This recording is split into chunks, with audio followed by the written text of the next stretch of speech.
What's up, folks? What's going on? This is CEO of MF Seasons and Sauces. And if you're not doing nothing on Sundays at 6 p.m., you gotta check out The Man Cave.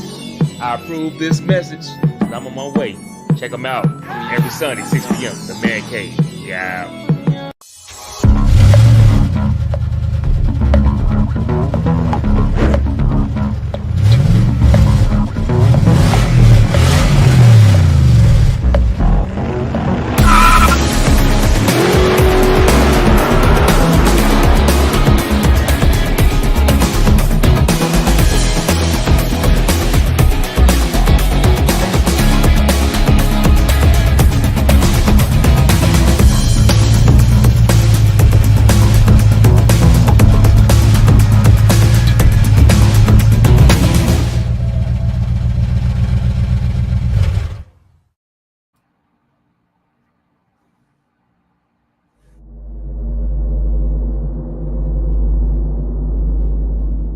Today on The Man Cave, we talk to Philadelphia journalist Aliah Wright about her latest novel entitled Now You Owe Me. It's a wild ride with a lot of twists and turns. Now You Owe Me is a story of a pair of twins who go on a killing spree until they kidnap the wrong person. The person that they kidnapped has a friend who knows no bounds in getting her friend back. Please welcome to the Man Cave Podcast, Philadelphia's own Aliah Wright. Wow, that was awesome. Thank you so much for having me, Aaron. Man, do you know how excited I am to have you, Miss Aliah? Do you know how excited I am to be here?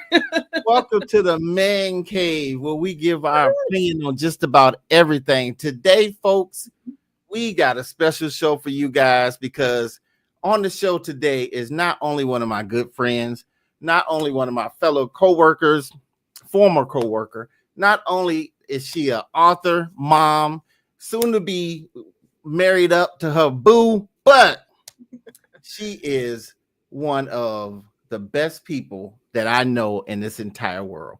Miss Aliah Warren. Hi, Miss Aliah Wright. How are you doing? How are you doing today, ma'am? I'm doing great. Thank you so much for having me, Aaron. Oh, this is my pleasure to be here to talk to your readers. To your readers. No problem at all. So look, we, just to give people a little bit of context, we go back like Cadillac seats. I've known you since 1999 or something like that, right? Mm-hmm. And little did I know that I was meeting a star when I met Aliah Wright. Aww. And so you have been involved in a whole lot of things that really culminated into you being the success that you are now. Like when you were like a cop reporter, all that investigative stuff went into the things that you do now. Like you never threw away anything that you ever learned, and it all is like bearing fruit. But we're gonna get into that. But I want to start off by saying, asking who is Aliah Wright for those who don't know. Who's Aliah Wright? So I am first and foremost a child of God. Secondly, I am a lot. I'm an author. I did write a publisher's bestseller, which was my first book, which was a textbook on social media management and engagement and social strategy. And that's over a decade old. But I am also a mom, a writer at heart, which is probably one of the most important things to me. Mm-hmm. I also do marketing and PR, and I also do social media strategy management. And so I'm a lot, but I'm also here. Yeah. And I'm happy to have you here. And you were right. That's a perfect way to describe you, is that you are a lot because you wear different hats and you do a lot of things at the same time. And one of the things that you have done is that you have produced a book called Now You Owe Me. Now, let me tell you something.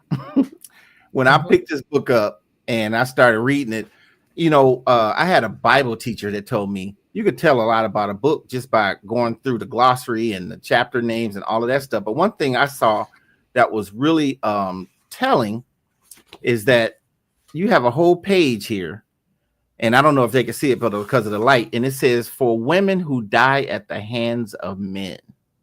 Mm-hmm. Can you explain how that ties into the book? So let's back up and talk about what the book's about. So Now You Owe Me is about a lot of things.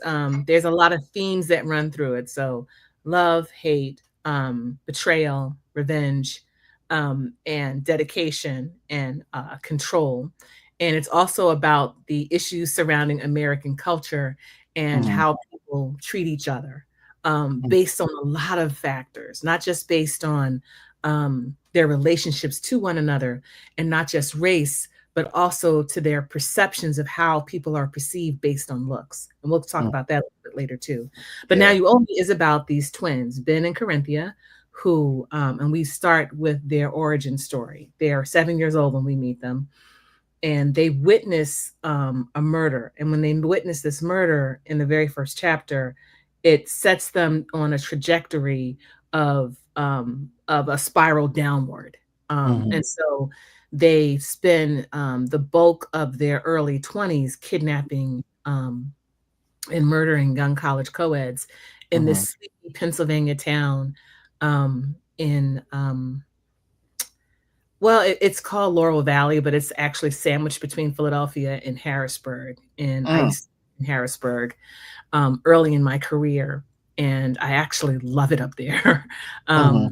So it takes place up there. So anyway, they're kidnapping these young women until one day they kidnap the best friend of a woman. They kidnap her roommate. And so when that happens, her name is Amanda, and Amanda will do anything for her best friend. So Amanda is the kind of person who is utterly devoted to this young woman named Fiona. And they both have similarities in their backgrounds. One is Black and one is white, but they both grew up sheltered. Amanda's the daughter of two very successful doctors. Her best friend Fiona has a similar background. Both of them are deeply religious. Both of them share the same goals and dreams. They're both pre-med students hoping to get into the medical field. And so they're roommates. And for Amanda, this relationship is pretty important to her. It's her first time having a best friend. And this best friend basically changed a lot about who she is and where she's going. She grew up sheltered. And so when she meets Fiona on campus and they meet in their dorm room, they click. And sometimes, some of the most lasting relationships we have are the ones that we find in college. And that's what happens to them. So when Fiona goes missing, Amanda goes all out to find her friend with disastrous results. So wow. Yeah. So I wanted to take a look at, friendship and family and, all these other issues. But at the core, the book is about these twin serial killers and what happened to them and our heroine.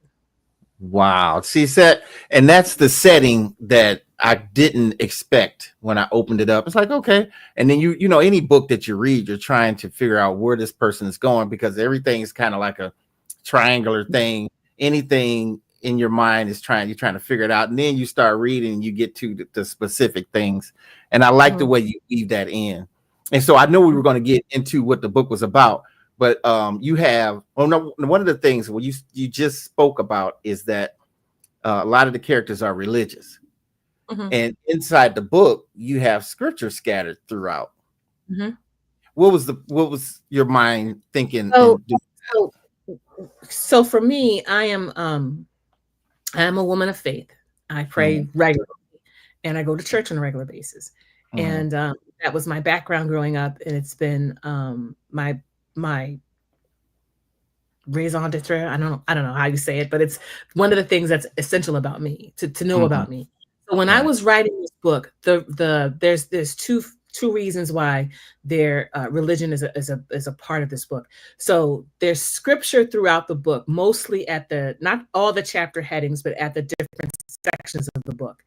And then the first one is what is the way to the abode of light and where does darkness reside, which is from the book of Job. And so each scripture is sort of like a roadmap to where the book is going. And it also serves as sort of a clue to what that section is going to be about. But on the other side, for me, there are people who will read a horror novel or a thriller, and this book has been called both, who have never encountered scripture before. And so, you know, the Bible to me is probably one of the most beautiful pieces of literature ever written. And even the translations, which have become more and more contemporary. And then we think about how the books are translated even into different languages. It's still very much a beautiful book to read. And there's so much you can learn and digest for yourself in reading it. So for me, I want people to encounter scripture. And there are people who will probably never encounter scripture. And I'm like, well, if you read this horror novel, you're going to read some scripture. And I don't think that's a bad thing. I think that's a good thing that people can actually open their minds to see, you know, well, what is this about? And the book of Job is actually one of my favorite books in the Bible. It's fascinating because we witness this person lose everything. But throughout, he still keeps his faith in God. It wavers, but he still keeps his faith in God. And I think that can be true for a lot of us. Depending on what we're going through in life. And so each of the characters have a religious background. And so they do draw on their faith. Even these serial killers, they do draw on their faith. Of course, with the serial killers, though, they are not like regular people. Normal people don't go around killing people, but they still have some things that they inherit to that's ingrained in them, and they mention it, and you're like, huh, but you're killing people, but they still do certain things based on how they were raised. And I think that's it's very complex, but as people are complex. So I tried to convey that. It doesn't hit you over the head. It's just there. And it's like you encounter it, you read it, and you move on. And you know, one thing that's what I was going to say. One thing I noticed about it is, just like you said, the scripture is there, and some people who wouldn't read scripture will get to read scripture. I like that about it. But you know, one thing about your book, Aliah, is it is such a roller coaster. I mean, it has so many twists and turns that come early in the book, so early, because usually when you read a book, you'll get to a twist and then you'll see, okay, wow, that was a trip. But yours is like a constant ride of twists and turns. And I'm sure you planned it that way, but man, you hit people right off the bat with twists and turns. And some of them you have to remember, because when it opens up toward later in the book, it's like, oh, that's why that happened. Can you speak to the twists and turns, the roller coaster you put on? So for me, I've been an avid reader of books since I was 14 years old, beginning with my aunt, God rest her soul, my father's twin sister, Aunt Evelyn, put this big, gigantic bag filled with Harlequin romance novels in front of me when I went to visit her for the first time in Augusta, Georgia. And so I've always been an avid reader. The other thing is I was an entertainment editor for a long time, and I edited film, music, and television coverage. And when you do that for what I did, well, for almost a decade, you begin to notice patterns. And for me, the patterns can be somewhat, I don't know, they can be somewhat annoying because you start to see them all the time. And so I wanted to try to do something different. I have sat in so many film screenings and just sat there and like this and be like, okay, yeah, I know this is going to happen. I know that is going to happen. But there are sometimes things in pop culture and television and film surprise me. And I wanted to write a book that surprises and delights the reader. And I wanted to write the kind of thing that I like to read. And one of the things that I like to do is I like to be enthralled. I want to have a book that captures and holds my attention. I want to know what's going to happen next. And I remember there are some people who read the book early on who were very like shocked, and they were, they gasped, they started cursing out loud, they called me up or texted me in the middle of the night and say, hey, it's 3 a.m. and I just finished your book. And I'm like, and that's delightful. And even with some of the critics on Goodreads and Amazon, they've been delighted in that way. And it pleases me very much that is part of it. Oh, wow. Sorry, my Alexa is trying to tell me what the forecast is going to be tomorrow. I have to stop it again because it's going to start playing Afro beats in a few minutes. That's okay. That's all right. So, I thought you were okay. So, what inspired you to write this book, coming from a journalism perspective? Okay, so this book, I started writing it as a short story in 2016. And so when I did that, I noticed that that happened. I was sitting in a nail salon in Virginia, where I was living at the time, and I was watching the news, and they had found the body of a young woman who had gone missing. And of course, there was all this media coverage. And so I just sat there and was upset because this young woman who had gone missing, she was probably a couple of years older than my son at the time. And so it upset me so much. And I said, just once I want this, stories like this to turn out differently. So I started writing one, and it was a short story, and it was about one of the main characters, Fiona, and how she got kidnapped. And in that short story, she manages to save herself. Then we fast forward about 2017, and a friend of mine, we were discussing some other projects that I was working on, and I gotten sort of disillusioned by the process and the people. So I said, I think I want to write a novel. And she's like, you should join my writer's workshop. And I said, maybe I will. And that began my journey of going through that workshop, and I tested some other workshops, and but that was my main one. And I basically spent like a year and a half to almost, about a year and a half writing Now You Owe Me. And I fleshed it out, came up with the concept of the twins, because at first it was just one serial killer. And then after that, I began to, turn it into, I expanded that short story into a novel, and I finished it in 2 years. And then, and was able to get an agent, and the agent got me a book deal,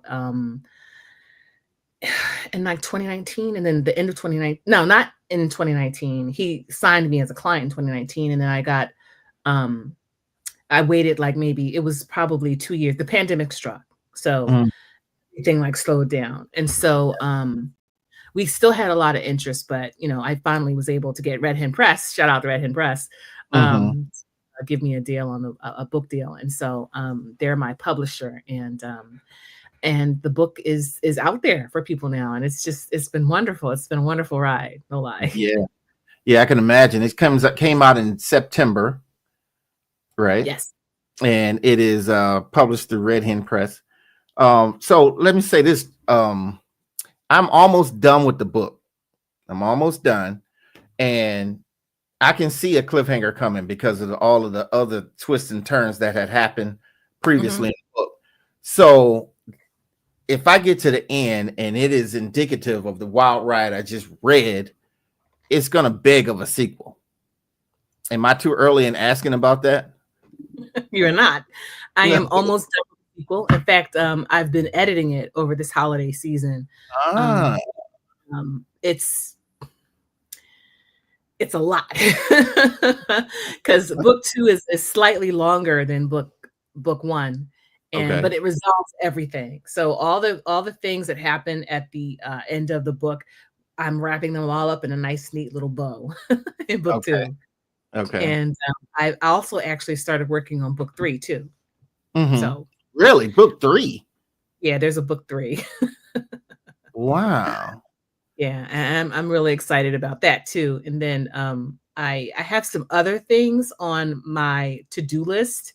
including another a different topic, an epic that I want to write that's based on a battle in the Bible, actually. So I'm looking at that. Yeah. And then toying with another thriller, another serial killer thriller. But this one I think I might want to write it with my son, who's also a very talented writer. And it's based on a folklore tale in the South. So. Oh, really? Wow. Yeah, we're talking.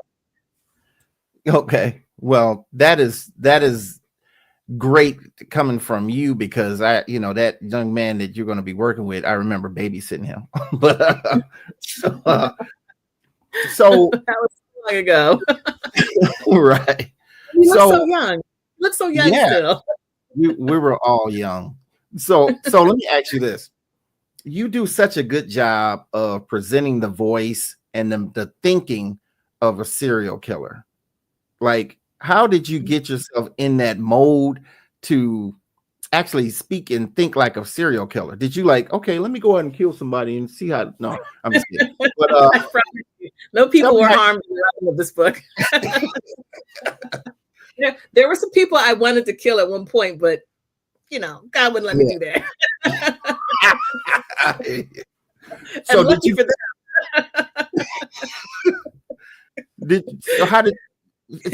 How did the whole? Did you study serial killers or something? Yes, I you know what? I study serial killers for fun. On my coffee table is a book filled with some of the most notorious serial killers in the country. And so I study them. For me, it's fascinating. I also have a love of procedural dramas like Law and Order SVU, and there are some, like, the true crime stories that we see on like Netflix and on television late at night. And then also I actually covered some really famous criminal cases when I worked as a reporter for the Associated Press early in my career. So I covered cops, I covered courts. I did that for a long time in my career, never knowing that I would be able to take some of the things that I learned and apply that to how I write today. But when you're a journalist, you do a lot of research. And so I did a lot of research into, and this book, I wanted to do like a study of what makes a person become a serial killer. Like, what does that evolution look like? So that's why we meet the twins when they're 7 years old, and we see how this one event impacts the rest of their lives. But on the other hand, they have some deep-rooted, serious mental health issues because, of course, normal people don't go around killing people. So we're looking at the reasons why they're doing it, and they're both doing it for very different reasons. But they're also they also have some mental health issues going on. And then we also look at the psychopathy of what makes them the way that they are. And when you get towards the end of the sort of 3/4 of the way into the book, which is sort of towards the end, then it begins to become apparent when it's explained why they behave the way they do and why they do the things that they do. But I had to study all of that to get it right. One of my favorite Netflix series was Mindhunter, and that was about the FBI and how they track serial killers in the beginning of doing that, because it hadn't been done before. And so for me, it's like, and then I'm looking at, all the different things that, makes a person want to behave in the ways that they behave. So for me, it was just doing a lot of research, and I did a lot of research on that topic. And I also did a lot of research on, like, because the other thing, and I know I'm probably talking too much, but when you're writing a novel, thank you. When you're writing a novel, it's different from writing newspaper articles. It's different from writing for television. It's different for writing radio. And I did all three of those things when I worked for the Associated Press, because we had to write broadcast copy, and then we also had to write print copy. And so when you're writing for those different mediums, writing a book is completely different. It's like, there are certain things that you do that you don't do, like AP style. I mean, there's certain things that you don't do when you're writing a book. And there's certain ways that you can go in and out of a novel. And so I had to learn how to do all of those things. And so a lot of my background was not just researching the premise of the focus of the book, but also being in a workshop and understanding how to craft and construct a story and do story, and I have like all these, I have like a cork board in front of me that has notes on it, and I talk to people about on my TikTok about, how to craft a novel, about how to write, how to structure, how to set up your time even to do these things. So wow, man, Leah, I'm too impressed by you. Let's get to some of these comments. Miss Roslyn Redmond says, I could not put the book down. She said she couldn't put the book down. Heidi Russell said, Aliah is my dear friend, and I'm so proud of her for this book. It is amazing. Thank you, Heidi. Capri said, this is such a page turner. This was such a page turner. I can't wait for the next one. Neither can and Roslyn said, when can we expect a sequel? I'm not sure, but within the next 2 years. Okay. I hope. Because right now I'm still working on it. It's almost done. It's almost done. I'm going through some things and editing some things, moving things around, changing things, making sure things make sense. And I'm still trying to hold myself to that whole cliffhanger premise, because we talked about that before. Like, I like to write so that every chapter makes you want to keep reading more. And that's why some people have called it fast paced, a page turner. They can't put it down. It was really good. And they were surprised by how good it was. I'm like, of course it's good. It's me. Yeah. But the other thing is, I'm trying to make sure that, it holds your attention and it grabs you and seizes you until you get to the very last page. Yes. Well, that first page, just introducing the twins and the circumstances that they were in, just made me like, well, why the heck are they there? But hey, I'll leave that to the reader. So let me ask you this. One thing I noticed in the book, and I'm trying to dance lightly without giving too much of the book away, they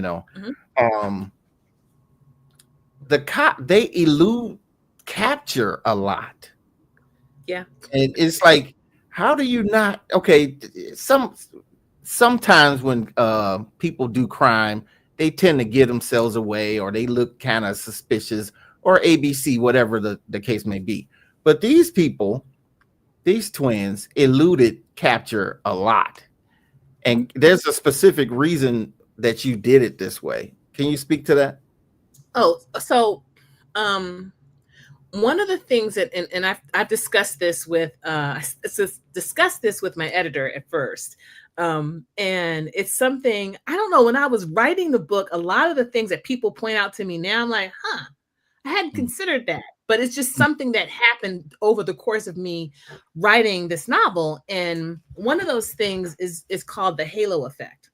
And shout out to my friend Margaret, who actually explained this to me in depth. Because I've known this, and we've all known this, but there's actually a psychological term for it.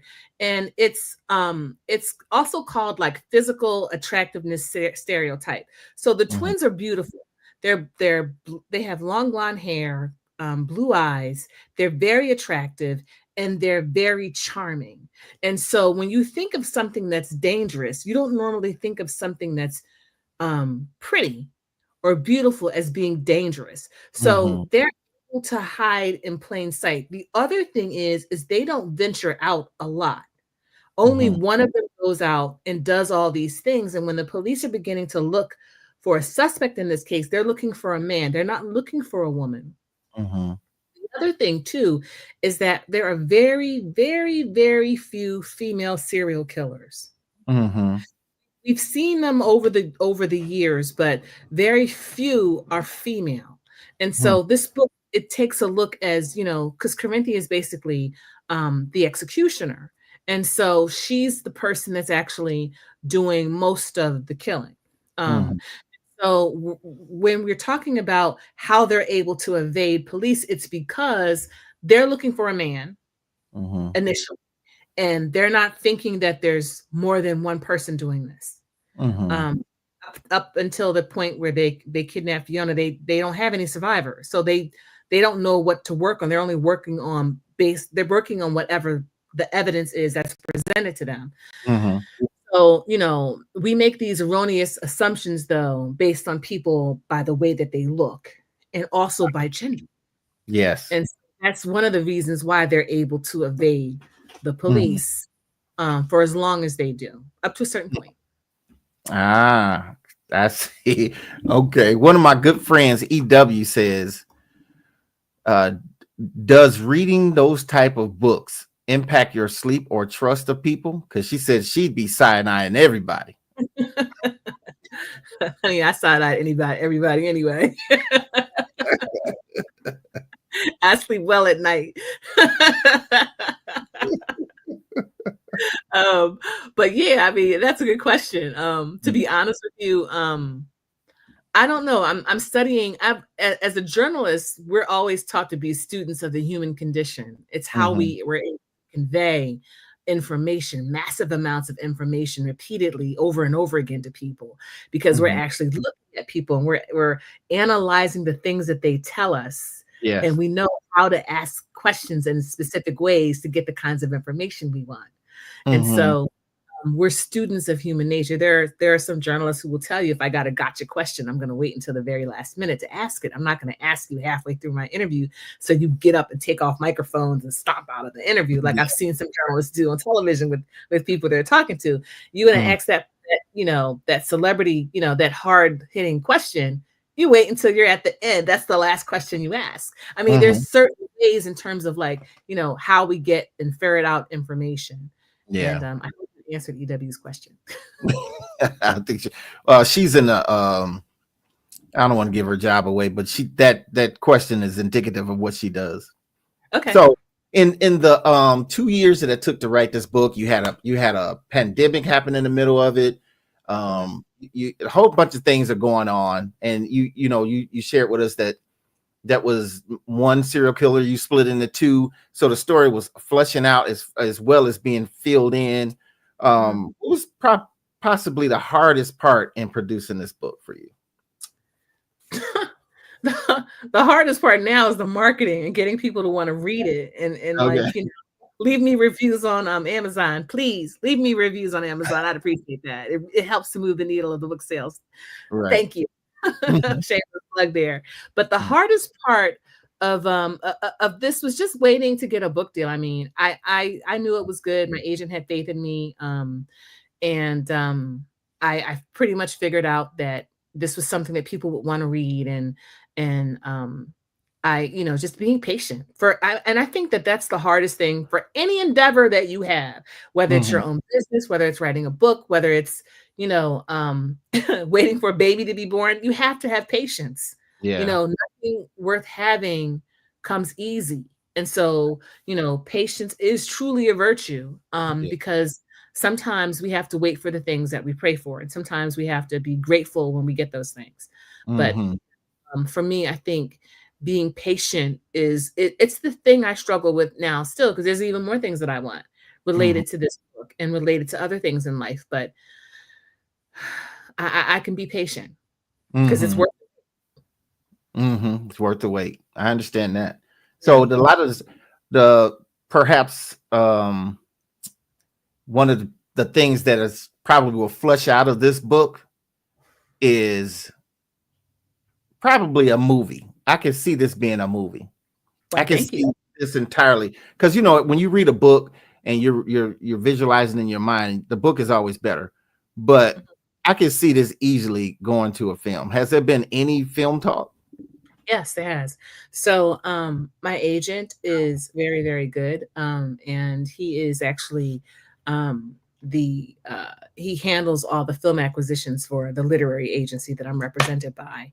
And so we've been sending it out to people, and the reviews have been positive, but we haven't had any nibbles yet. I've also been back and forth to Hollywood. I've talked to some studio executives, and I've also talked to a screenwriter who has expressed some interest in working with me on the screenplay, but nothing's finalized yet. And one of the things I learned, so I'm a member of the International Thriller Writers Association.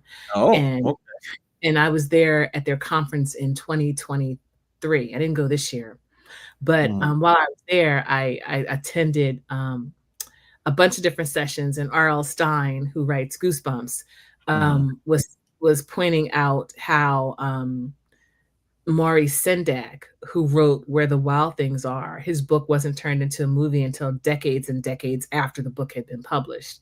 Oh, wow. Other writers there who had their books that were being even now featured on Netflix. And they were like, I wrote that book 18 years ago, so sometimes it's not, instantaneous for everybody. And, popularity of a book, the reviews that may climb after a while, people who will read the book. There was interest early on before the book was even published by Hollywood. But right now, I'm still in I'm in a waiting mode. And I honestly believe that when the right opportunity comes along, it'll present itself and I'll be ready to accept it. And, I've had some preliminary conversations with a few folks, and I'm just, waiting for the best possible outcome for myself and for my families. Yeah, I totally understand that. Yeah. I'm going to go ahead. I'm sorry. I do see there's potential for, for a whole, series of books and series of either, television series or a movie. And I can be patient. Okay. You said that people, when they look for serial killers, they're usually looking for men. There's not a lot of women serial killers. There's not a whole lot. I mean, I think of Eileen Wuornos from back in the day. I think of even there have been some who have been nurses who've killed people, who killed their patients in hospitals. There's Lizzie Borden. There's all these people. I think Lizzie Borden was a serial killer. I have to go back and check on that one. But yeah, there's been all these cases over the years of, very, very few cases of women who were serial killers, because that's just a thing that, most women aren't. Yeah. Well, I know a lot of women serial killers. They're called divorce court judges. But anyway, let's Bessie Bynes says, "Hi, you look amazing." Thank you, Bessie. Thank you. That's my cousin. Thank you, cuz. Thank you so much. I was mistaken. Lizzie Borden wasn't a serial killer. She just killed her mom, her father, and her stepmother and her dad. So how many do you have to kill to be a serial? I think it has to be 2. Yeah, well, she was a serial killer then. Rosalind says, you should reach out to Solomon Jones of Philadelphia. He has written books and is on the radio. I should. EW came back and says, not to pry, but did you try other non-Hollywood sources like Tyler Perry? Yeah, I'm moving in that direction. But honestly, Tyler Perry is Hollywood. I'm sorry, he is. Tyler Perry has the largest film studio in the country right now, bigger than, I think, Paramount, and I think bigger than 20th Century Fox combined. His studio is huge. So, and he has made such an indelible imprint on not just on how films get produced, but the ways that African-American culture is portrayed on screen. And also, he's giving so many actors and actresses the actual payment that they should have been making all along throughout their careers, because many of them now are coming forward saying, I've never been paid like this before. He changed my life. You have actors and actresses who've been out there for decades, and now they're finally getting the kinds of paychecks that their white counterparts get. So, he's made a huge input. The other thing, and that's a very good question, because I wanted to bring this up. We talked about this earlier, Aaron, is that there are so many African Americans, Black people who have their own production companies and film studios. I was reading the other day that Cat Williams is opening up his own film studio. Of course, 50 Cent has one. Jordan Peele, Monkey Productions. You have Issa Rae with Hooray Media.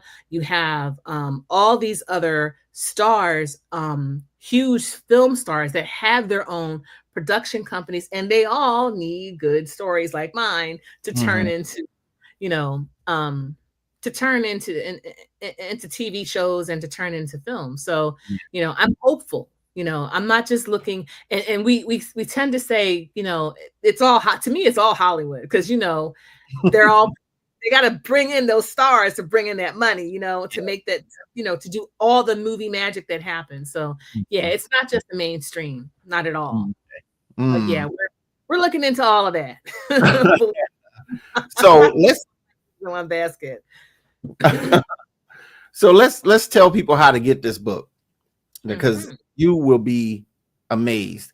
This is how you get let's tell them where it's available. Don't forget to turn your mic back on.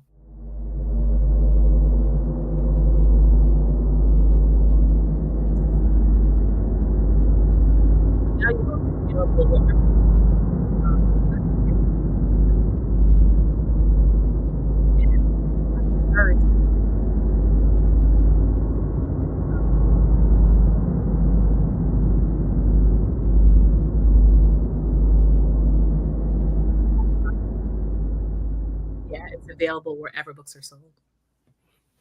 All right. You know what? I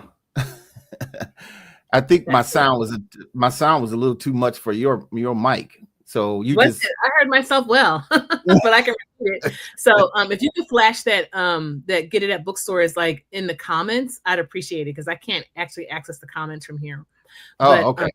Yeah, that if you could put it in the comments box, that would be great. But yeah, Now You Owe Me is available at bookstores, but I would encourage your viewers to actually visit the websites of their neighborhood or favorite bookstores to buy the book, because this time of year is when bookstores make their most money, in small independent bookstores or large bookstores, whether it's Malik Books in California, or Wolf and Crone Books in New Jersey, or Looker Books in Coatesville, Pennsylvania, or Barnes and Noble, or where I had my launch party, Politics and Prose in Washington, D.C.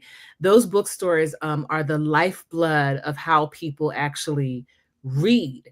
Amazon doesn't set the tenor for what gets sold, but it's important in the book industry, but it's not as important as the bookstores, because as the bookstores go, so do the online platforms that sell books. And so it's really, really important to support bookstores. And plus, bookstores are, it's sort of like the last place where you can go just to browse, take your kids and have them do story time. And you can find a good book to read to them, after you've gotten them, bathed and they're snug in their pajamas in bed at night.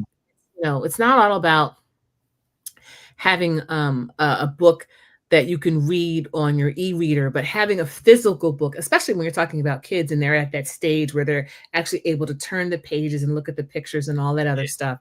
And then, of course, the adults can, while their kids are looking at books, sneak over to the adult section and pick up Now You Owe Me. And put that in your bag so you can take that back home. But bookstores are, and it's interesting because I think I was telling you earlier that there's a statistic that shows that most people, the most people who read books are Germans. Germans read more books than anybody else. Really? And we're, we all, everywhere all over the world, you have people who are in their phones all the time. And some of them may be reading books, but some of them are usually just, scrolling through whatever the algorithm's feeding them and not even having conversations with your friends. They're just looking at videos of things that are of interest to them, trapped in their own echo chambers. We can have a whole podcast on that. But it's like, I think that, we should actually get out more and go to bookstores and go to book signings and talk to authors like me and other authors. I've been, talking to a lot of the authors that I've been on a book tour since February. And I've been talking to lot of authors from all over the country, about the importance of like writing, because we're in our heads and we're creating these stories and we love this. We want people to actually pick up the book and hold it in their hands and read it, or listen to it in an audio book, or read it in their e-reader in their phone. But like I said, bookstores definitely need your dollars, especially this time of year. Yeah, and that's an interesting point. Does Now You Owe Me have a audio version? They're working on it. Okay. I'm very pleased to tell you that, because my publisher just told me that about a week or so ago, and told me that they're working on hiring an actor to do the voice for the audiobook. So I'm really super excited, because audiobook, for me, it's easier for me to get through books faster with the audiobook. I can read more books, if I'm listening to them. And that's a lot of people. But I have a lot of books on my my to-do list. And I'm in the middle of a really, really good book right now. Okay. All right. So Joe Hyder says, "Go show. You always bring it. Keep it up. You always bring it. Keep up the good work. And your guest is amazing." Thank you, Joe. That's my brother. That's a good brother right there, Joe. Thank you, Joe. And I just want to say hello to Cynthia Murphy. How you doing, Cynthia? I hope you're doing well. So let me tell you what I've noticed about this book. Even though we got serial killers in it, even though you got a lot of, things that happen that are crime and punishment and unnecessary pain, you do see love there. There's this strand of love that and people do things out of love that ain't so much the right thing. Right. Am I hitting on the right string in this book? Yeah. Or the smart thing. Yeah, or the smart thing. Yeah. So Howard, was that important to you to keep that strand of love going through the characters and through the situation? Yeah, because that's a motivation for both the twins and for Amanda. So Ben and Corinthia love each other tremendously, and they do everything for each other. There's a little bit of guilt in there too, but they love each other tremendously and they support one another. And so, they each have their own reasons, and you can find that out when you read the book for why they're doing the things that they're doing, but they do love each other and they want to protect each other. So that's an important part of it. And then with Amanda and her best friend Fiona, Amanda would do anything for her best friend. And it's the kind of love, like I think I mentioned before, that they met in college and they're college roommates. They're both in their 20s, early 20s. And they're, like I said, they're roommates and they live together. And so for Amanda, when she met Fiona pulled her out of her shell, so Amanda was kind of sheltered. And when she goes to college, she meets this girl who basically changes her worldview.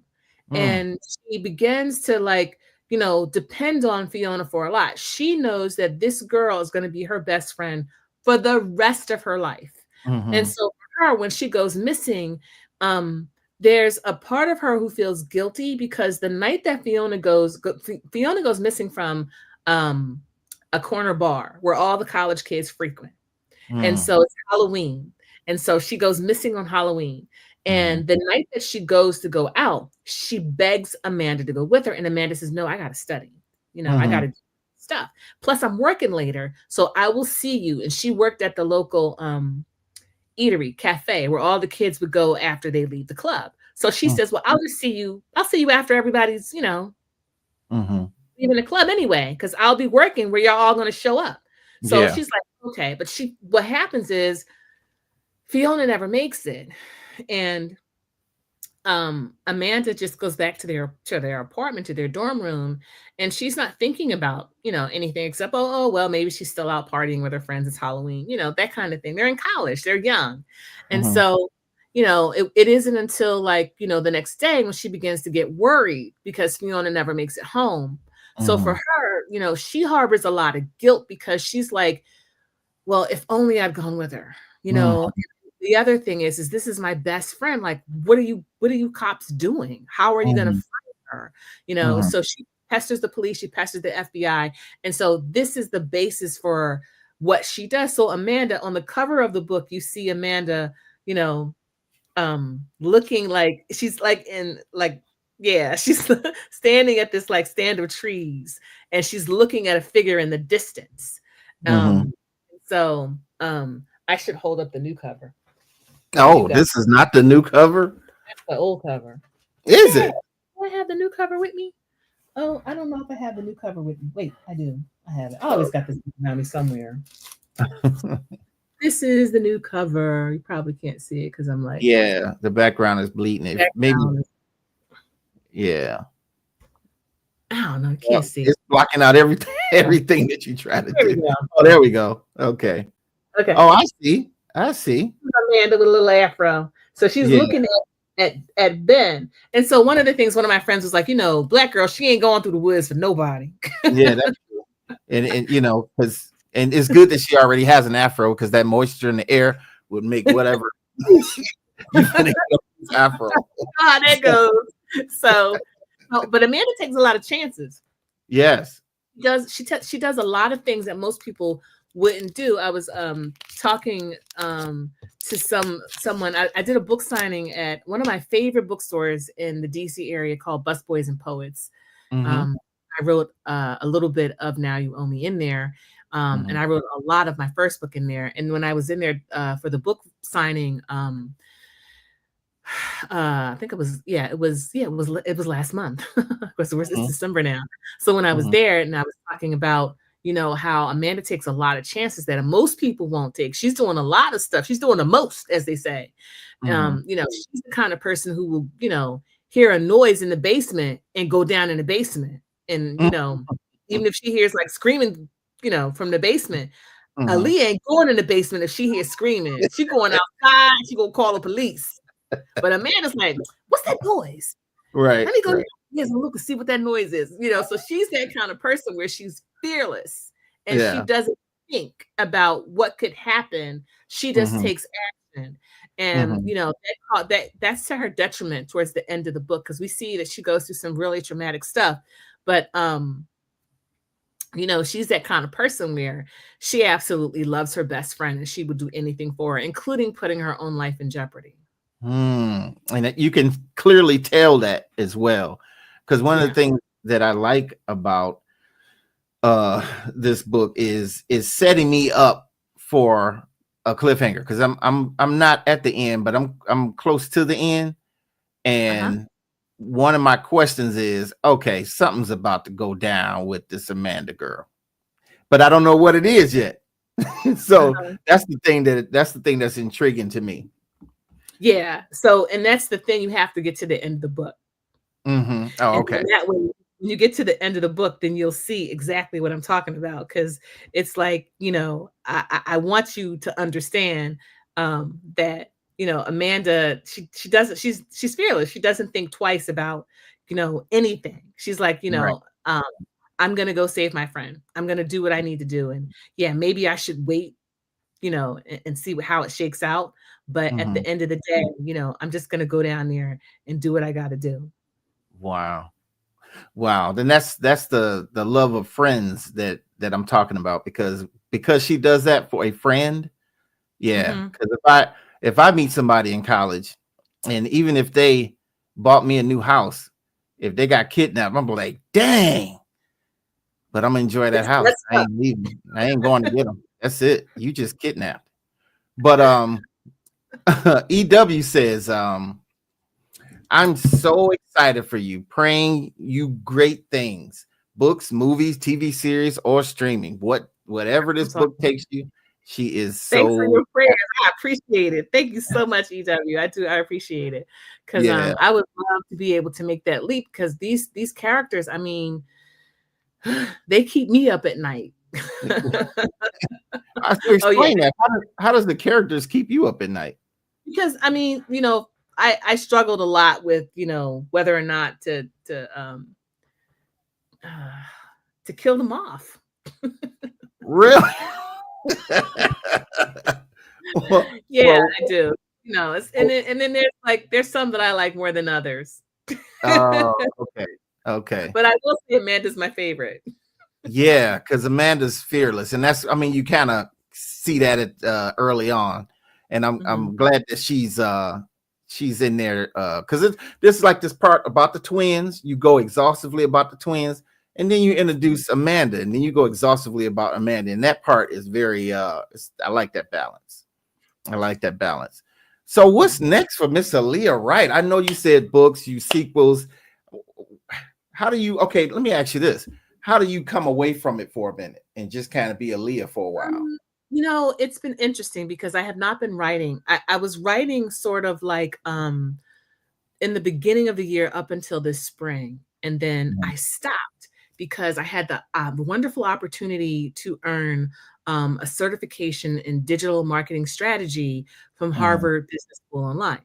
So I stopped everything to focus on getting that certification from Harvard, and it paid off. I was able to do that, and it's a wonderful way for me to learn about digital marketing strategy. And so I put a lot of stuff on hold because I have other interests in how I do my job, and also in this process, and also in writing. And so I also, you know, like I said, I was working on book 3 actually, and I'm sort of maybe close to halfway finished. And I talked about this with some writer friends, you know, in terms of like how, you know, whether you're a pantser, which is a person who just writes, and then a plotter, which is a person who uses outlines and figures out exactly what step they're going to take next. And that's what I do. And so I do that. And I have a very robust TikTok channel, which is at Aliah Wright. And so you go to my TikTok channel and my Instagram page, it's all just put in Aliah Wright. You could spell my name, or, you know, AliahWrite. And then it's AliahWrites. It varies from platform to platform, but yeah. So, and then I talk about, you know, the structure of what I do, like how to write a book, where to start, where to begin, how you finish, how to finish faster. And then just interesting information about, you know, the things that I know about social media and communications and video production and all those other good things. So my interests are varied. What I love to do is I would love to be just a writer and just write full time. You know, and just take it from there, and then just focus on that. But going on a book tour for a whole year and working a full-time job, and it's just going from city to different city on the weekends mostly. It's been exhausting. It's been draining, but I have loved every single minute of it, because so many people who read the book, who loved the book, who asked me all the most thoughtful questions about the process, and how did you come up with this, and how did you figure out that, and how did you fool me into thinking one way? And then I got to the first twist, and I'm like amazed, and I'm like, I didn't see that coming. And then the other twist that kept falling, one right after the other after that, because the book has several twists in it. And that goes back to me, and, you know, being from that background of always like seeing something and seeing the predictable and not wanting to be predictable, wanting to do something fresh and new and exciting. And I don't know if I'll ever be able to recapture that magic again. Because the second book basically picks up where the first book leaves off, and there's a lot of resolution, but then there's a lot of new stuff that happens, and there are a lot of characters that come through who I'm absolutely just in love with. So, you know, I can't wait for people to see, you know, book 2 and see where that's gonna go. Wow. So Aliah, I am so impressed with you. It is so good to have good friends, because like I said, we go back like LeBron James's hairline. We are such cool people that but you know, can leave money alone.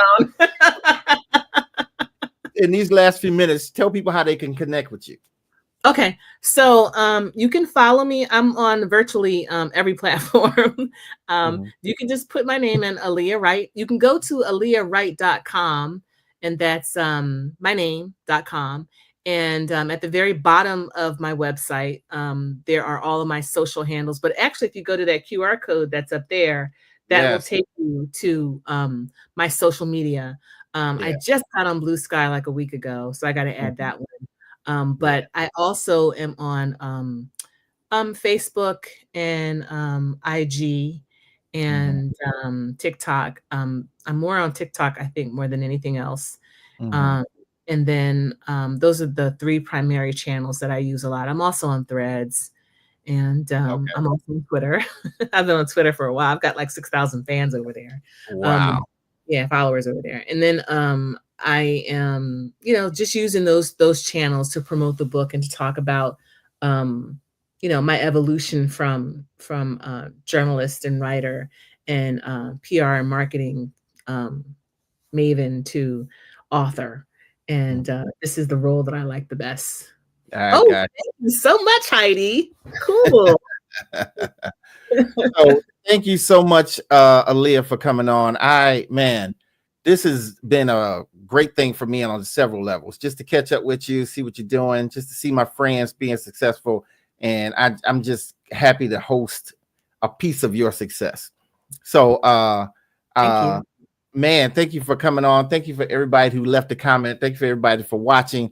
And we will be back next week. I got a guest coming up, and that's going to be phenomenal as well. Miss Aliah.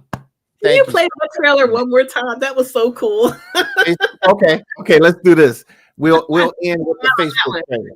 We'll end with the Facebook trailer. Thank you all so much. Now You Owe Me's on sale wherever books are sold. And if you do happen to read it, please leave me a review on Amazon.com. I really appreciate it because it really helps move the needle in terms of my sales and whether or not I get that film deal. Okay. And with that, this is the promo.